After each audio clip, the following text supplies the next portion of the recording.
Assalamualaikum warahmatullahi wabarakatuh.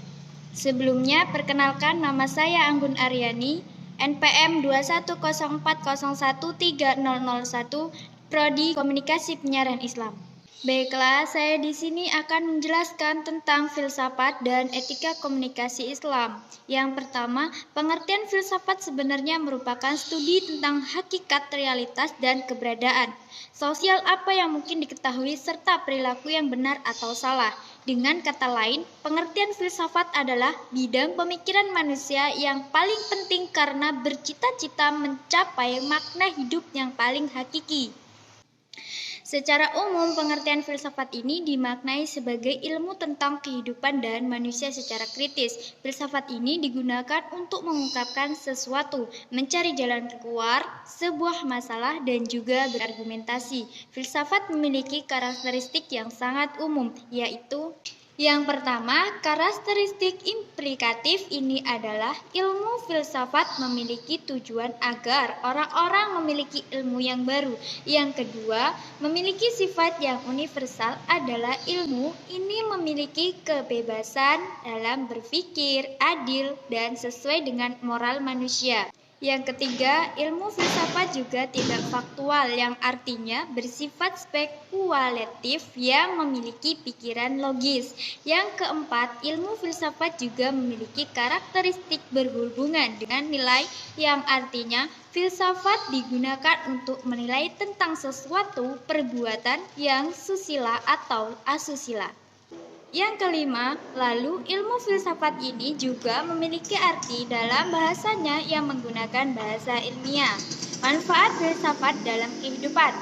Dengan belajar apa itu filsafat, seorang akan cenderung berpikir kritis dengan mempermasalahkan hakikat, persoalan, dan pertanyaan jawaban yang dikembangkan. Hal itu tentu saja dapat membuat kita lebih arif dan bijaksana. Inilah merupakan manfaat pertama filsafat. Nah, manfaat lain dari filsafat yaitu dapat membuat kita berpikir, merenung, memilih dan bertingkah laku, serta bertindak berdasarkan keyakinan yang kita panuti dan dinilai. Nah, merupakan permasalahan yang tidak tuntas dijawab hanya dengan tradisi, konvensi, ilmu atau gabungan semuanya. Pencarian dan penuntasan masalah akan banyak terbantu dengan filsafat, sebab filsafat adalah bagian suatu dari keyakinan dan tindakan kita, meskipun kebanyakan tanpa kita sadari. Di dalam filsafat terdapat 3 unsur, yaitu yang pertama, unsur epistemologi, merupakan unsur yang berpengaruh dengan karakter pengetahuan yang digunakan untuk menentukan yang kebenaran, yang kemudian diklarifikasi dan juga disusun secara sistematis. Yang kedua, unsur aksiologi adalah unsur yang digunakan untuk menjawab pertanyaan ilmu pengetahuan yang berkaitan dengan manfaat pengetahuan, kaidah moral, dan untuk menentukan objek kajian. Nah, yang ketiga, unsur ontologi. Unsur ini merupakan untuk mengetahui sesuatu secara umum, untuk mencari sesuatu ini dalam sebuah kenyataan dengan hakikat sesuatu dengan realita. Baiklah, kita masuk pembahasan yang kedua, yaitu komunikasi Islam. Komunikasi adalah suatu aktivitas manusia yang saling berinteraksi antara satu orang maupun lebih.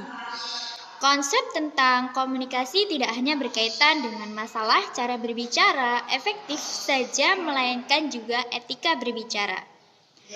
Dalam pandangan agama Islam, komunikasi memiliki etika agar tidak kita melakukan komunikasi dengan seseorang, maka orang itu tidak dapat memahami apa yang kita sampaikan.